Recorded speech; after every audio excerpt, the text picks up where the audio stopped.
Assalamualaikum warahmatullahi wabarakatuh. Perkenalkan, nama saya Nova Ramadita dengan NIM 08131060. Di sini saya akan mempresentasikan mengenai eh, tugas gestot yang keempat.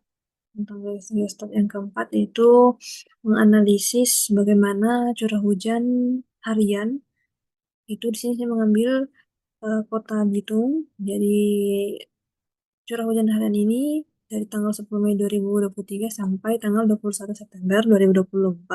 Di mana data ini saya ambil dari data web NASA Power yang nantinya di akhir itu akan membuat dua grafik. Jadi grafik pertama itu data curah hujan di kota tersebut tadi, dan yang kedua itu merupakan grafik yang akan menunjukkan analisis frekuensi dari data curah hujan dengan memanfaatkan power spectral density atau PSD, di mana kita ini akan menganalisis sinyal dengan cara memahami distribusi energi sinyalnya dalam domain frekuensi. Nah, fungsi tambahan di sini itu merupakan fungsi tambahan yang diberikan Pak Bapak, yaitu file yang fftrl.m, yang mana fungsi ini mengacu pada fast Fourier transform. Jadi, pertama, pastikan dulu kita telah mengimport data dan juga kita telah berada di folder MATLAB kita yang ada di laptop. Jadi pertama itu kita akan meload dulu file dari data tersebut, dari data yang kita punya, data.txt.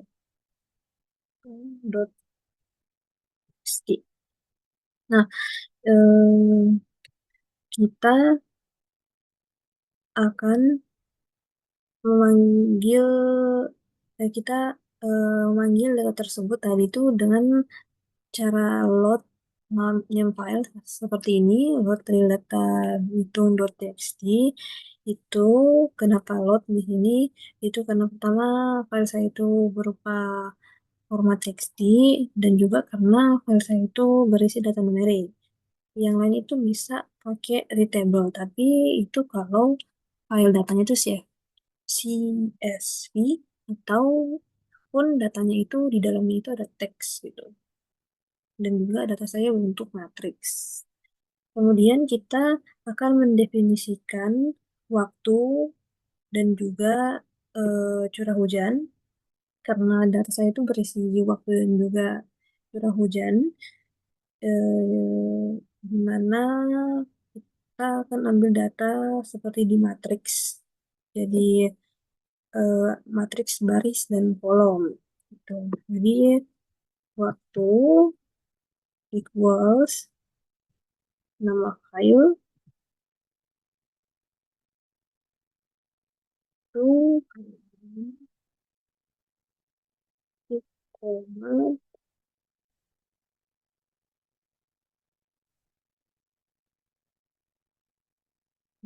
curah hujan sama dengan real data Bitung dalam tanda kurung titik koma dua dua. Jadi di sini waktu sama dengan file data. Kemudian dalam tanda kurung tadi itu saya bilang karena data saya berbentuk matriks, jadi baris dan kolom. Jadi baris di sini jadi arti di dalam tanda kurung ini, contohnya di waktu itu ambil semua baris, semua data yang ada di baris di kolom ke satu. Begitu juga di curah hujan. Data yang curah hujan ini ambil semua eh, baris di data yang ada di baris, ambil semua data yang ada di semua data di baris di kolom kedua. Kemudian titik koma di akhir itu berfungsi supaya nantinya itu dia data yang diambil yang didefinisikan di waktu dan curah hujan ini dia tidak menampilkan itu karena panjang juga. Namun jika teman-teman tuh ingin menampilkan juga tidak apa-apa, bisa menghapus titik dua tersebut. Kemudian karena tadi saya bilang ini akan menghasilkan dua grafik, jadi kita akan melakukan subplot tuh. Jadi kita akan subplot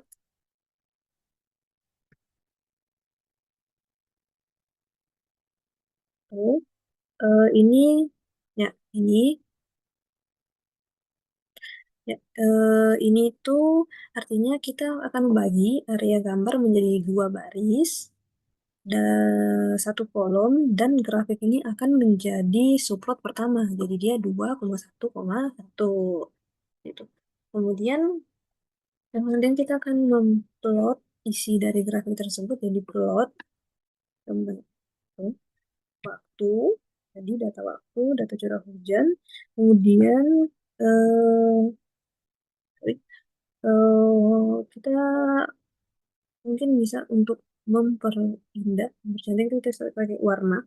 Ini saya pakai magenta, jadi saya menggunakan huruf atau kode M. Kemudian kita akan membuat line width atau batas batas apa namanya ketebalan garis gitu. Line width. Di sini tuh tanda tanda ini tanda titik tanda kalau di bisa dibilang string juga itu untuk mendefinisikan gitu. Kemudian koma besaran dari ketebalan yang kita mau.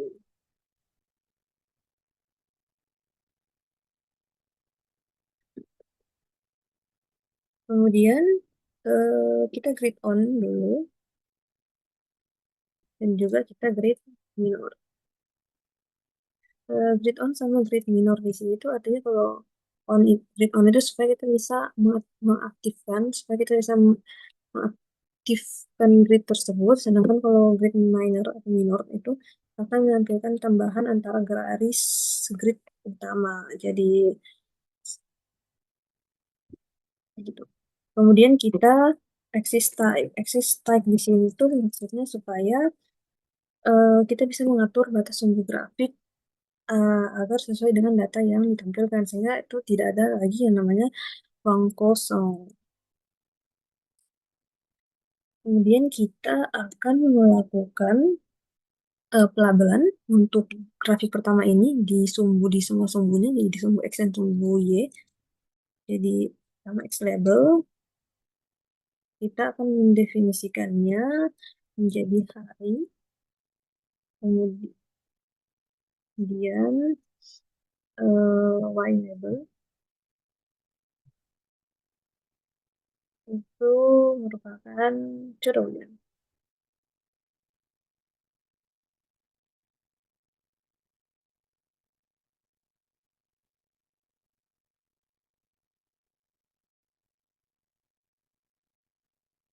Kemudian kita akan melakukan selanjutnya itu kita akan melakukan batas di sumbu-sumbu tersebut. Jadi batas artinya limit. Jadi pertama X lim equals maaf bukan equal sorry. Di sini tuh kita pakai tanda kurung parentheses kalau nggak tahu tadi di MathWorks saya lihat juga dan juga tanda sikut ini artinya tuh kalau tanda kurung itu dia artinya memanggil jadi dia memanggil fungsi xlim batas dari form x. Kemudian kalau dia tanda siku itu artinya dia akan mendefinisikan angkanya gitu, mendefinisikan angka yang di atas ini ke dalam grafik tersebut. Ini saya memberikan batas dari 0 sampai 8.000. Selanjutnya juga yielding.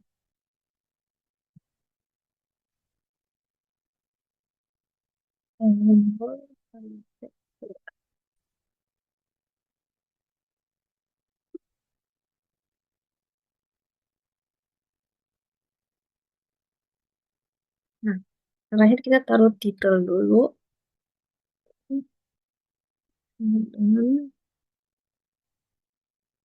Untuk grafik pertama, curah hujan harian,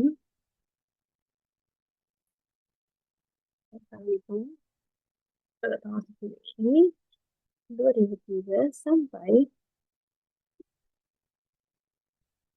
21 September 2020.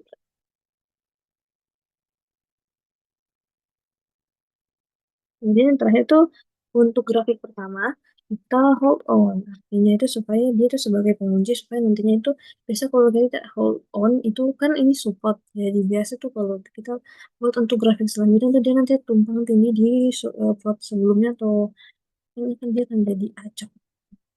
Dan ini merupakan hasil dari grafik yang pertama. Nah, selanjutnya tuh kita akan membuat grafik yang subplot atau grafik yang kedua. Itu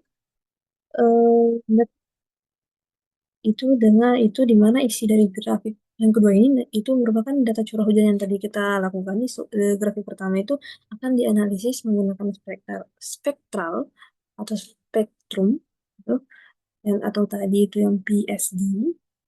Kemudian di sini kita akan menggunakan eh, FFT, Fast Fourier Transform. Jadi kita support dulu untuk yang kedua, artinya dua baris, satu kolom untuk support kedua. Nah, kemudian itu kita akan apa namanya melakukan dalam fast forward sendiri itu kan ada spektrum dan juga apa, frekuensi. Jadi di sini kita pakai spek, koma, frekuensi. Kita akan mendefinisikan frekuensi equals pakai fungsi tambahan tadi FFTRL di dengan memanfaatkan data yang kita punya yaitu curah hujan dan juga waktu. Oke, tidak lupa. Nah, di sini tuh, oh, nah di sini itu kan tadi parameternya itu sesuai yang kita punya, data yang kita punya, yaitu data curah hujan dan juga data waktu, dengan memakai fungsi tambahan yang diberikan oleh Bapak. Nah, dari sinilah itu nantinya kita bisa mengetahui, oh maaf, jadi di sini saya belum masuk di fungsi tambahan karena sepertinya teman saya ada di file yang oke kita lagi coba.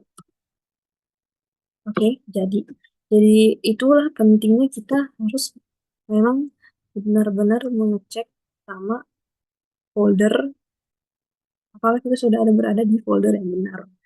Gitu. Jadi lanjut.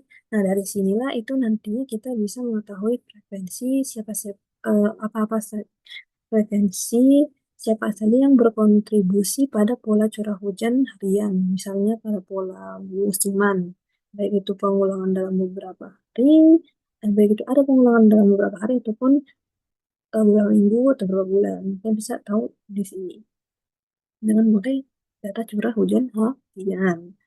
Nah, kan selanjutnya itu kan kita akan outputnya nanti itu kan spektrum tadi ini kan, spektrum sama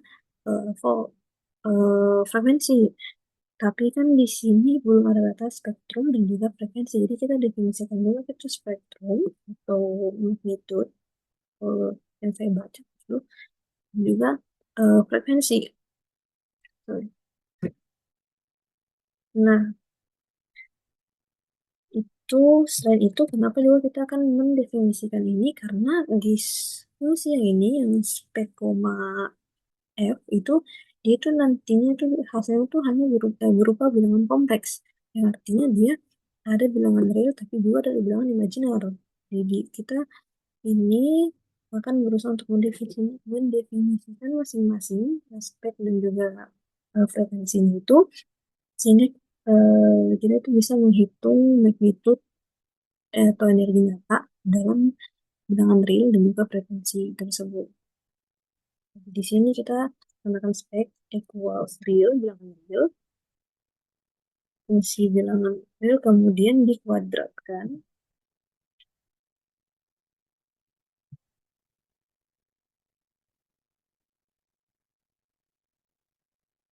ditambah dengan bilangan imajiner, which PEC, kemudian tidak lupa cek titik.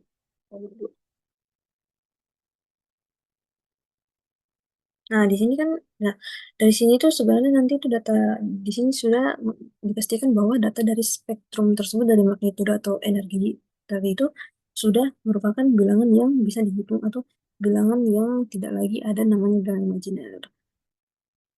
Terus atau secara apa namanya energinya itu sudah menjadi energi dalam nilai yang nyata, dalam nilai yang real. Itu. Dan kenapa dipakai pangkat dua? Karena seperti kita tahu bilangan imajiner itu kan akar minus satu. Jadi kalau kita pakai pangkat minus dua, pangkat dua, jadi akar itu bisa hilang dan jadi bilangan real.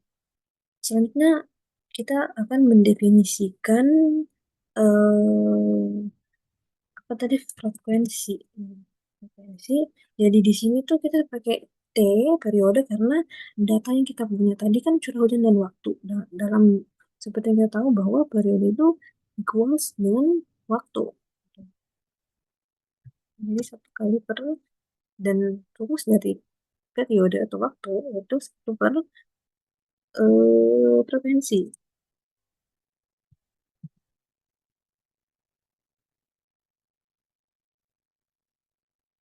Nah, dengan ini nantinya itu kan kita menghitung periode ini kan dari spektrum. Ini akan membantu bagaimana kita dalam menggambarkan bagaimana sinyal itu akan berperilaku dalam domain frekuensi.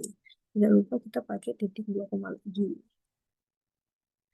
Kemudian kita akan membuat grafik spektrum dengan menggunakan fungsi logaritmik untuk sumbu X atau periode.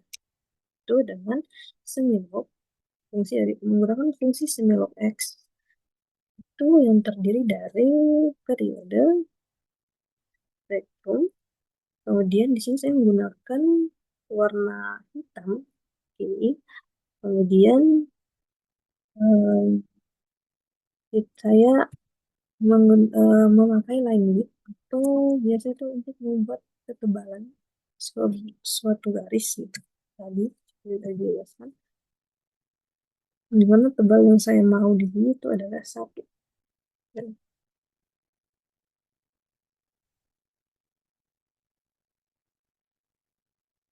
Nah, kemudian setelah itu kita grid on, kemudian kita grid minor seperti tadi untuk menyalakan atau mengaktifkan grid di grafik yang kedua ini dan juga akan menampilkan tambahan antara grid dari eh, garis grid yang utama. Selanjutnya kita akan membatasi si x si sumbu x tersebut atau dari x periode x lim.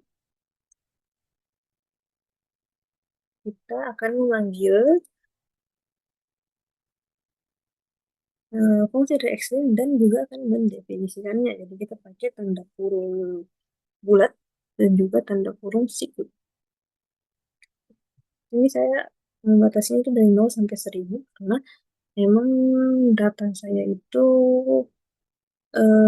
yang paling aman tersebut itu ada di 1000.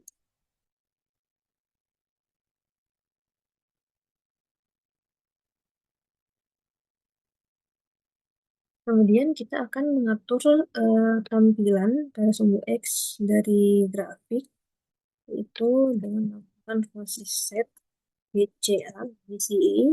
BCA ini adalah fungsi yang mengembalikan get current access atau sumbu saat ini yang berarti bahwa semua perubahan yang dilakukan di set GCA ini itu akan diterapkan pada sumbu yang saat ini aktif di grafik. Di sini itu saya akan melakukan combat tick dari X itu supaya tidak ada yang kosong tadi, seperti di grafik yang pertama.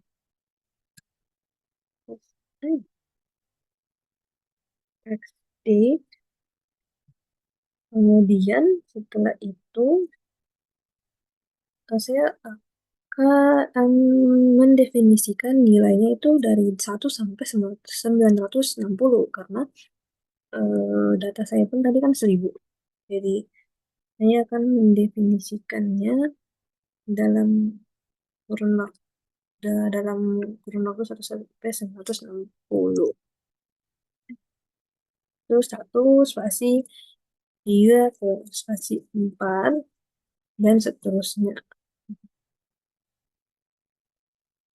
sampai 960.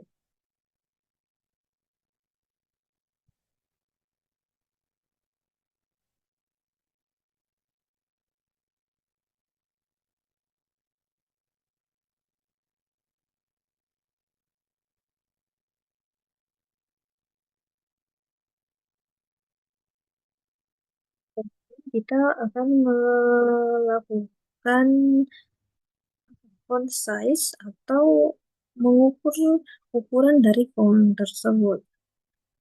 Di sini saya menggunakan ukuran 11.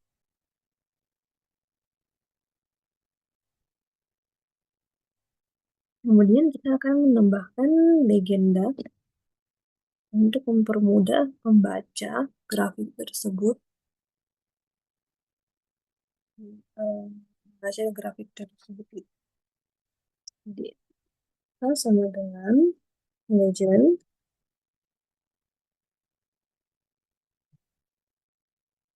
curah hujan harian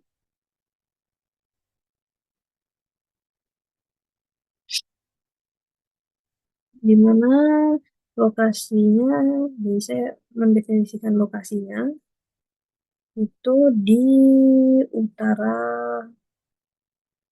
di sudut kiri paling di sudut kiri atas, northwest.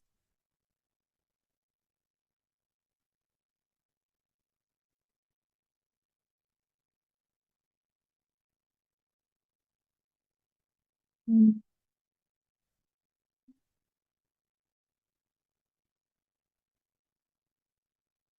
Kemudian kita akan memberi label di setiap sumbunya.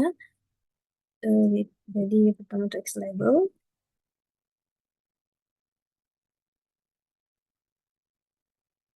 periode, mhm,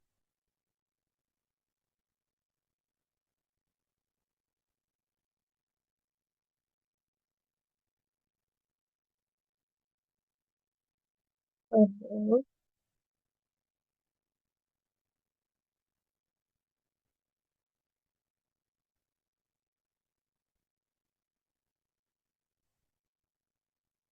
Kemudian untuk label Y, labelnya juga. Jadi label itu merupakan spektral energi yang memiliki satuan watt per hertz.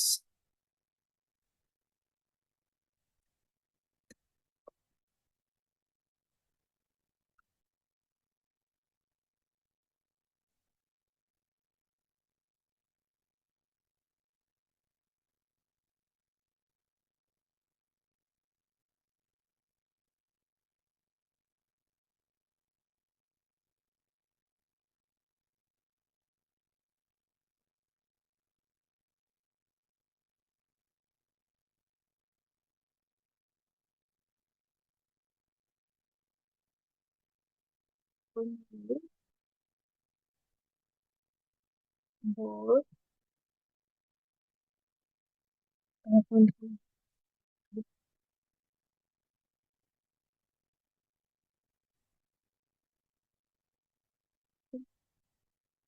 nah, di sini kan ada font weight sama font size ya.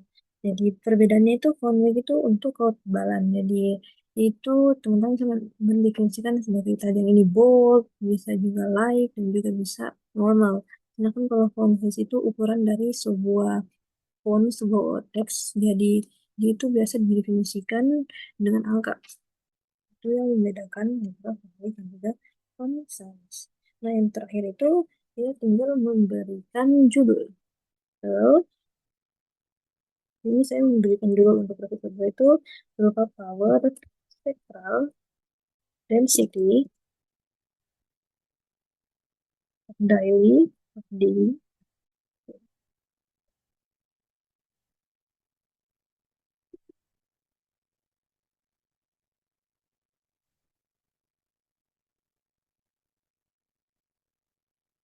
Konflik ini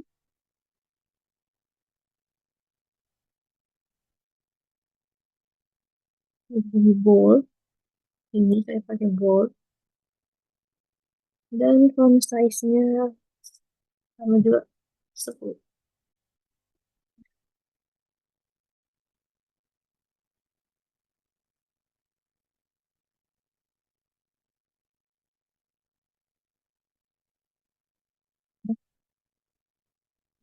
Merupakan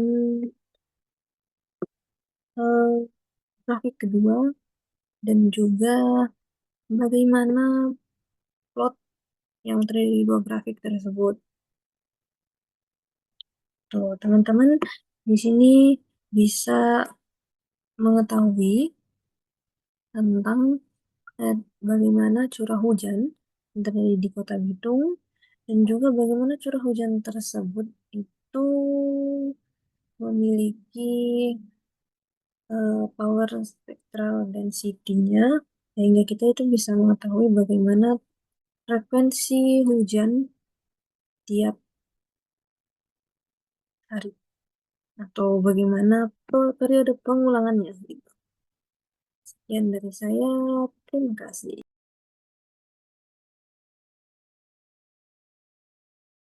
Assalamualaikum warahmatullahi wabarakatuh. Perkenalkan, nama saya Fajra Madita dengan NIM H0612311060.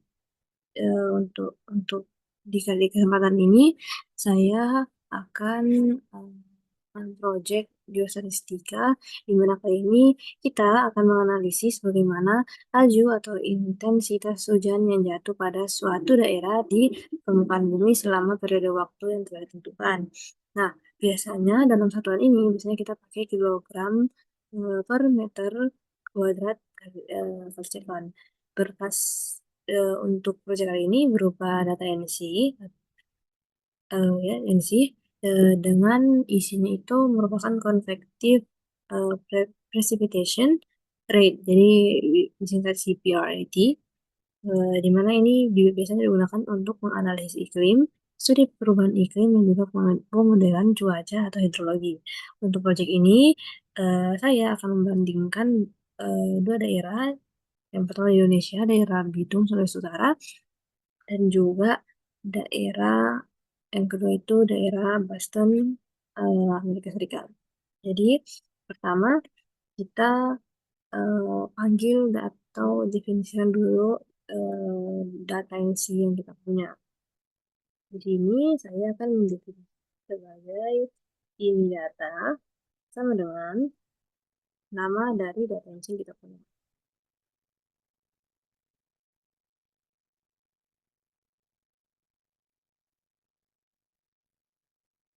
Dot non dot min dot nc.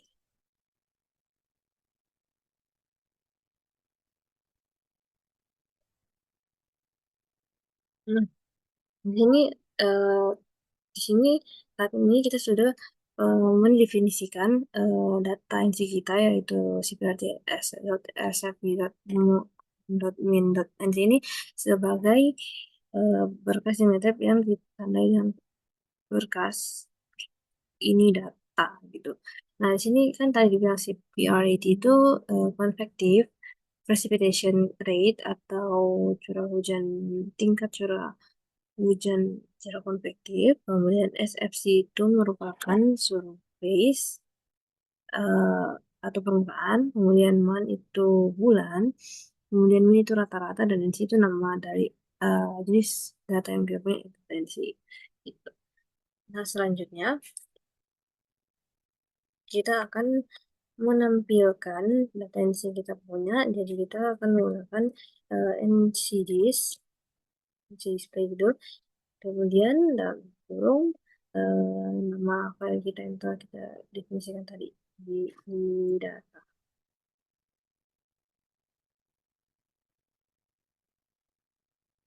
Nah, di sini muncul eh, isi ataupun semua informasi mengenai data yang ini, data NC, SCPRT tadi yang kita punya sebelumnya. Di sini jadi dijelaskan bahwa eh, data ini merupakan data dari tadi cprt.sfv.mon.min.nc, kemudian dia di mana tempatnya di, di perangkat kita, kemudian em, juga diambil dari mana referensinya di sini dari NOAA government. Kemudian dimensi-dimensi ada apa saja yang ada di dalam, dan di sini ada latitude, ada longitude, dan juga ada waktu atau time. Variabel dari ketiga dimensi itu juga dijelaskan, ditampilkan untuk data kali ini. Di belakang ada latitude, size-nya itu ada 94, dia itu sebagai axis Y atau sisi Y, dan juga merupakan degree north atau biasa disebut garis lintang. Kemudian lengkut, ini di sini dibilang degree is atau bisa disebut dengan garis bujur. Ada size-nya juga 192 kali 1 dan juga sebagai axis X.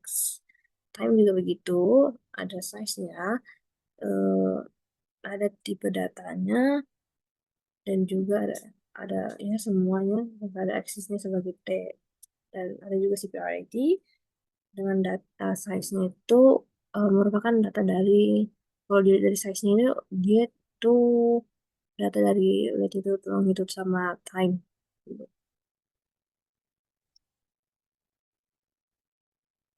Oh iya, jadi di sini kan latitude. Latitude itu merupakan koordinat geografis atau biasa koordinat geografis yang menentukan posisi suatu titik di permukaan bumi di arah utara atau selatan dari garis atau apa. Jadi biasa disebut dengan garis lintang.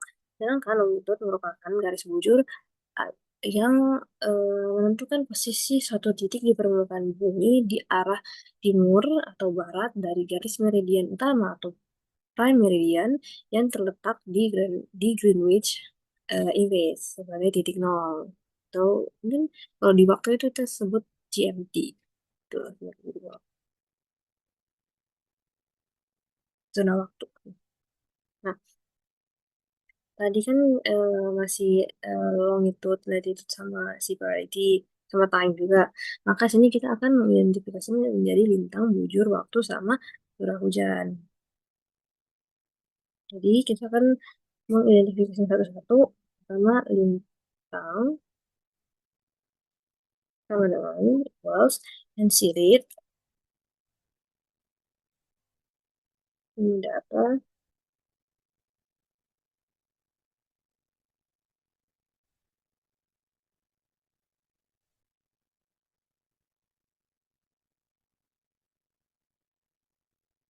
ya.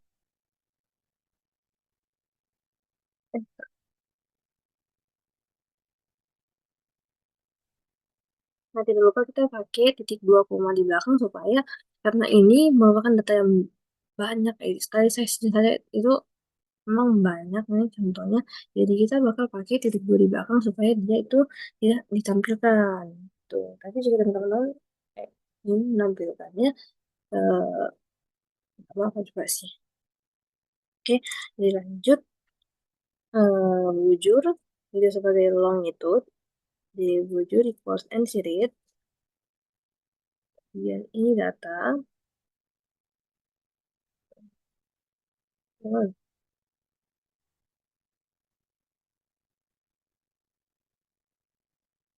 kemudian waktu equals n series, ini data, time, dan yang berikutnya adalah curah hujan atau artinya. Ini sini saya definisikan sebagai curah hujan sama dengan n series lagi. Ini data sama CPRD. Oh, sorry.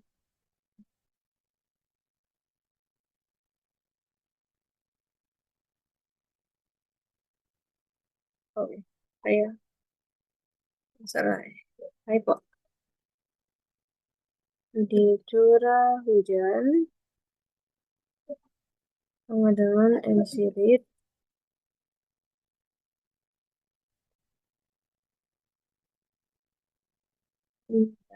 Ya, ensirit kan tadi itu typo. CPIT.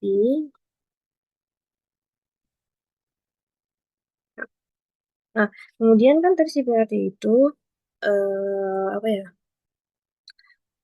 Apa namanya? CPRET itu masih dalam bentuk eh masih dalam bentuk CPRET itu kan tadi longitude, latitude sama time ya. Jadi longitude dikali latitude dikali time. Atau sebenarnya kalau kita lihat di definisi itu ini kan 192 yang mewakili si wujur, kemudian 94 yang mewakili lintang, kemudian 920 yang mewakili waktu. Sedangkan kalau kita lihat di sini,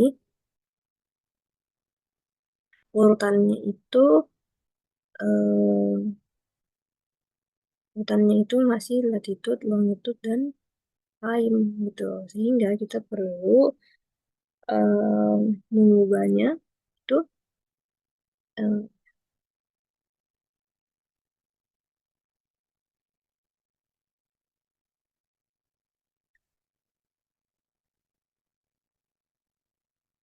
Ini kita perlu mengubah posisi dari latitude dan juga longitude. Jadi kita akan menggunakan yang namanya permute, yaitu mengubah urutan dimensi array. Jadi yang dimensi array dulu kan itu kan tadi 1, 2, 3. Yang ini curah hujan yang itu 1, 2, 3 atau lintang bujur waktu. Sedangkan yang kita butuhkan itu bujur lintang waktu. Ini kita akan pakai curah hujan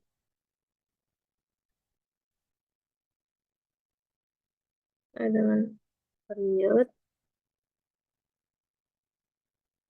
curah hujan satu,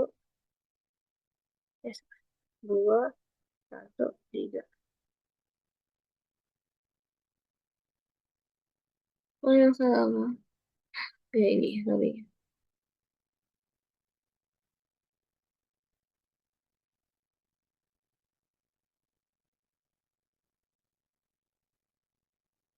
Nah, kemudian kita akan menghitung rata-rata dari curah hujan sepanjang dimensi ketiga. Di sini itu artinya itu dimensi ketiga yaitu time, sehingga kita mendapatkan rata-rata curah hujan pada setiap koordinat latitude dan longitude. Jadi time itu merupakan titik antara latitude dan longitude. Kita akan buat hal seperti itu.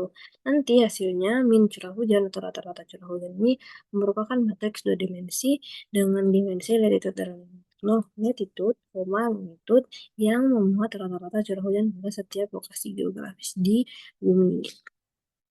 Jadi, kita cari curah hujan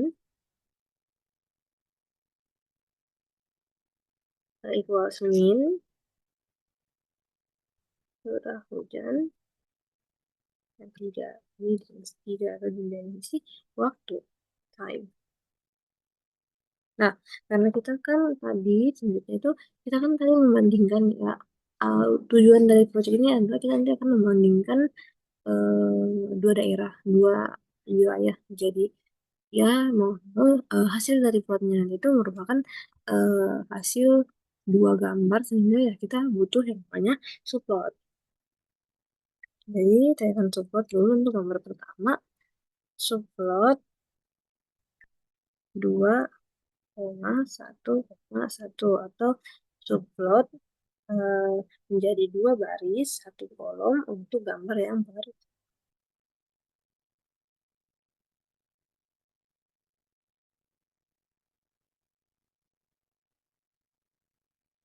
Kemudian kita akan mengisi peta-peta isi peta dari itu dari peta dari gambar itu. Mengisi apapun itu yang di dalam peta gitu kayak garis pantainya, warnanya dan lain-lain. lain. Jadi sini saya akan mendefinisikannya sebagai catatan peta. P-color itu merupakan fungsi tambahan di mana dia akan menghandle objek warna sehingga memungkinkan kita untuk mengakses atau memodifikasi project dari plot kita nanti. Jadi P-color.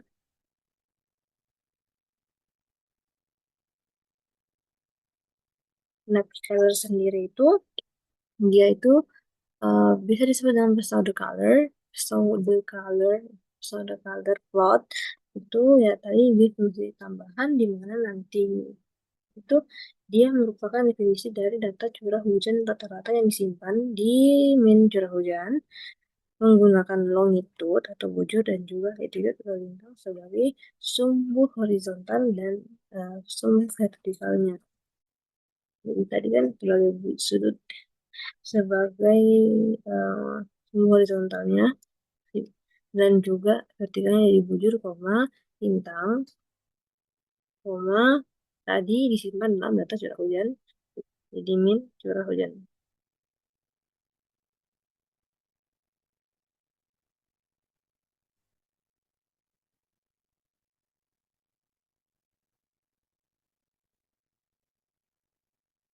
Nah, kemudian kita akan mengontrol transparasi dari garis tepi antar grid dalam peta. Jadi kita katakan peta dot fg alpha equals 0. Jadi fg alpha ini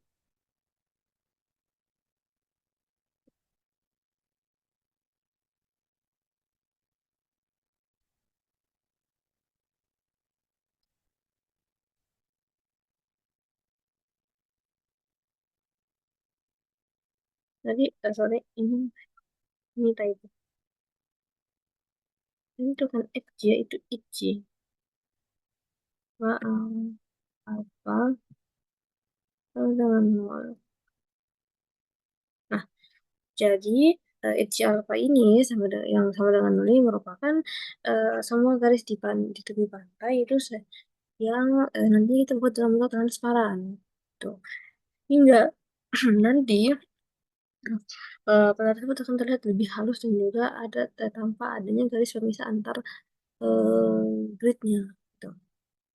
Kemudian kita akan menambahkan data post atau data garis pantai yang sebelumnya itu sudah ada di fungsi tambahan kita masing-masing.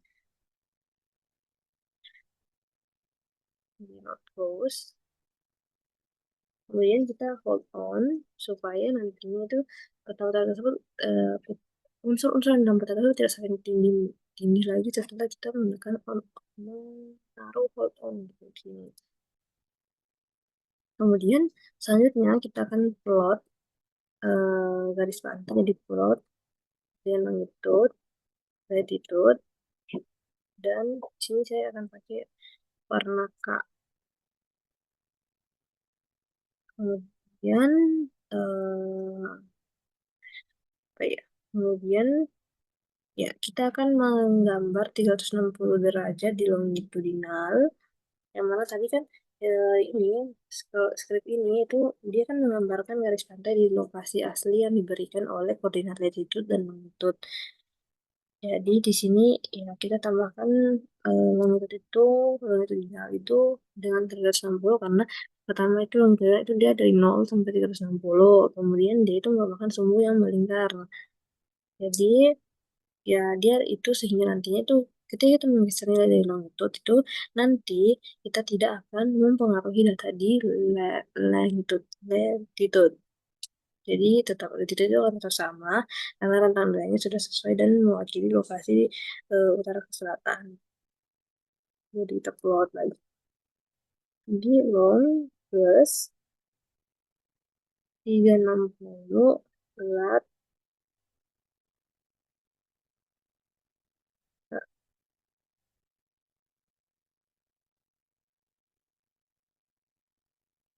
Nah, selanjutnya kita akan mengaktifkan color bar supaya muncul di plot tersebut. Di color bar ini akan memberikan referensi visual atau misalnya kayak rentang suatu rentang gitu yang diinterpretasikan dalam bentuk warna.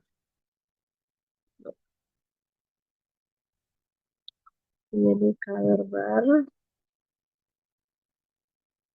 Kemudian kita akan mengaktifkan fungsi untuk mengatur skema warna atau skema warna map atau color map untuk plot atau ke peta ke peta di mana di sini tuh saya menggunakan yang namanya apa ya, yang namanya palet jet. Jadi color map spasi jet itu kenapa saya pakai jet karena memang biasanya untuk data-data yang kayak yang ini, kayak yang curah hujan atau yang data cuaca itu biasanya itu kan pakai si color map ini, si jet ini, si palet jet ini gitu. Namun teman-teman jika ingin mungkin menambah menggunakan color color palet lainnya itu teman-teman bisa pakai hal tersebut jadi bisa diganti dari color map apa gitu kalau contohnya color map spring, color map autumn dan kawan-kawan. Selanjutnya itu kita akan mengatur batas limit dari setiap sumbu dari X-lim dengan Y-lim di mana ini berguna sehingga kita bisa memfokuskan langsung ke daerah yang mau kita lihat gitu. Jadi X-lim, daerah kali ini kita akan melihat eh, daerah Boston jadi ya ini untuk batas atau limitnya dari X dan Y. X untuk X dan Y itu ya kita sesuaikan dengan di mana daerah di mana koordinatnya si kota Boston tersebut.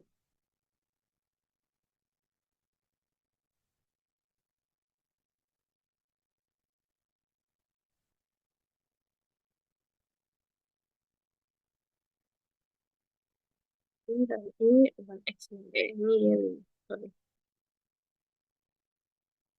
Kemudian X-limnya itu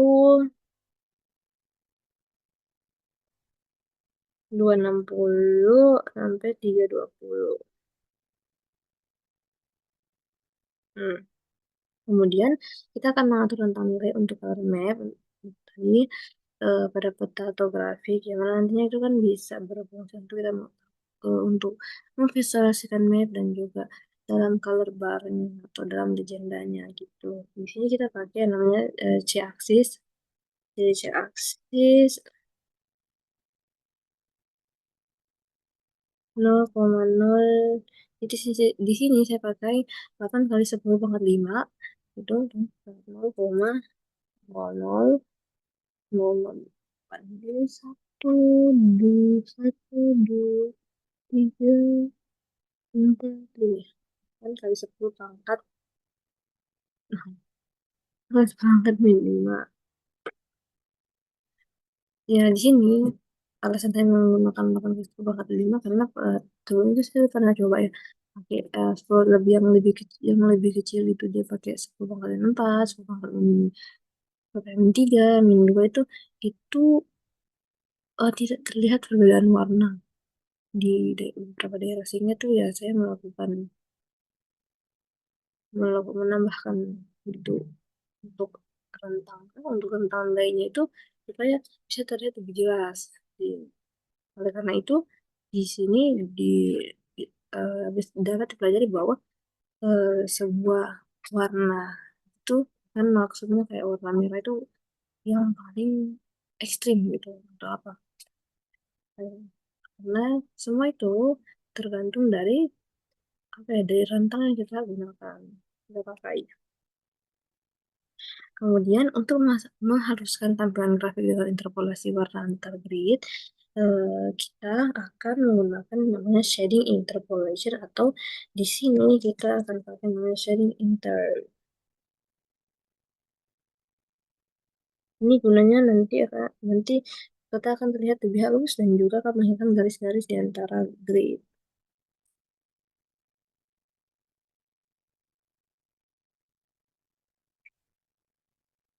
Oke, lanjut. Kita akan membuat label untuk setiap sumbunya. Jadi di sini ada label sebagai bintangnya. bintang,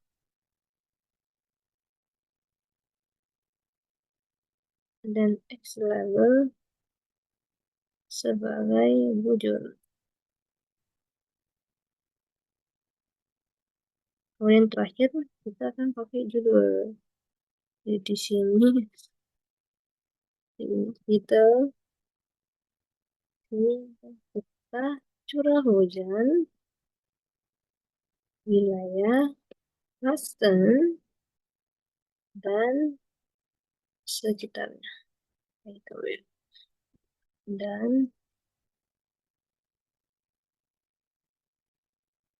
sekitarnya. Oh, apa? Oh, ini terlalu masuk ke typo.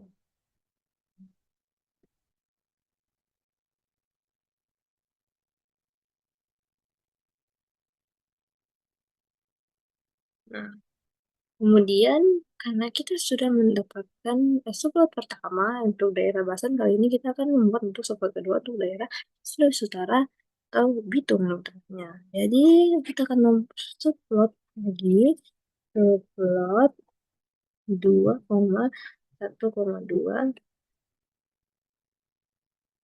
Jadi ada di eh, ini merupakan dua baris satu kolom di mana gambar subplot kali ini akan ditempatkan sebagai gambar kedua.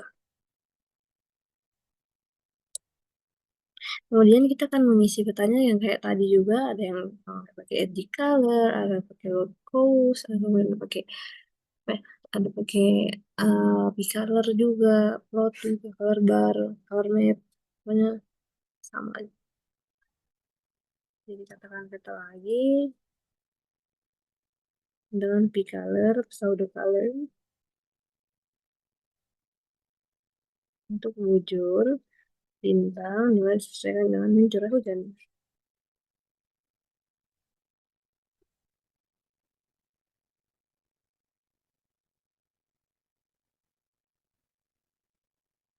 Kemudian saya akan peta dot sg which is alpha equals 0. Oh, oh, sorry. Kenapa? Ini titik.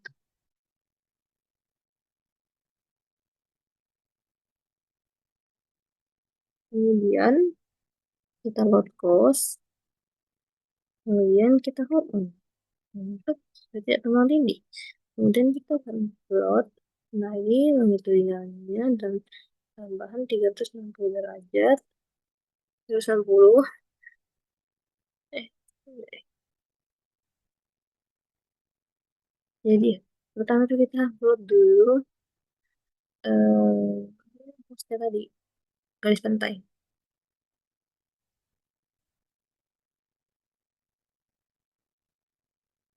Kemudian kita tambahkan 360.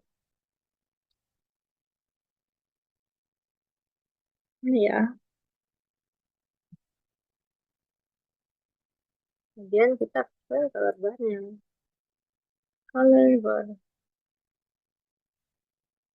Kemudian kita akan membuat batas dari setiap sumbunya yang tadi supaya kita bisa lebih memfokuskan ke daerah yang kita mau. Jadi biar dim 2, 4, kemudian ekstrim 115, 130. Kemudian kita lagi shading inter, kemudian ya kita bisa akses lagi pakai 0 sampai 845.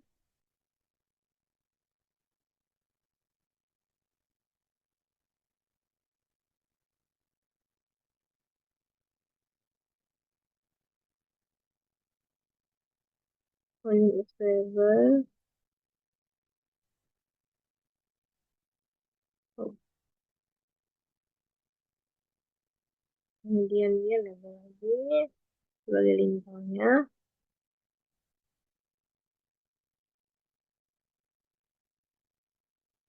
Dan terakhir kita pakai untuk hitam. Ya, untuk kita berdua ini. Nah, curah hujan di wilayah Bitung dan sekitarnya.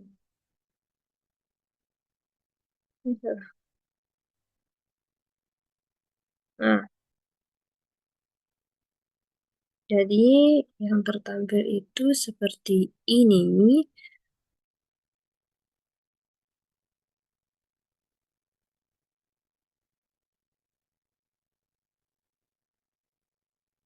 Yang tertampil itu seperti ini.